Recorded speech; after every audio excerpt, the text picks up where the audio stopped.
খুব স্ট্রাগল ছিল আমার লাইফটা আসলে। সেই স্টুডেন্ট লাইফের পর থেকে আমি গ্রুপ থিয়েটারের সাথে কাজ করেছি, প্রেক্ষাপট নাট্য দলের সাথে কাজ করেছি। তখন স্বপ্ন ছিল যে একদিন পর্দায় যদি একবার আমার মুখটা আমি দেখতে পারতাম, তাহলে আমার জীবনটা হয়তো, অভিনয় জীবনটা সার্থক হতো। ভীষণ সাপোর্ট পেয়েছি আমার মা, আমার বাবা, আমার বড় ভাই, আমার বোন, আমার বোনের জামাই, আর আমার ওয়াইফ তো আছে। She is very cooperative, she is very good, she is doing very good with me. তো সব দিক দিয়ে আসলে আমি খুব সাপোর্টিভ। স্পেশালি আমার দর্শকরা আমাকে টেনে এত লম্বা করেছে। আমার সবসময় আসলে সঠিক ছিল, ভুল সিদ্ধান্ত জীবনে খুব কম ছিল।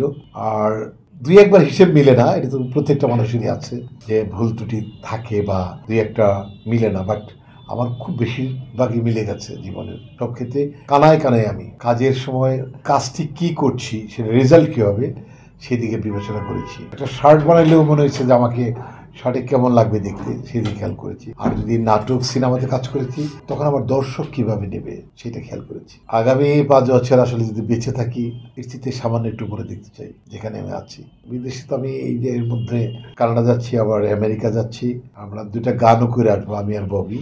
আমাদের একটা মুভির আর একটা ওয়েব সিরিজ মানে কথা চলছে, এটা করে অস্ট্রেলিয়াতে।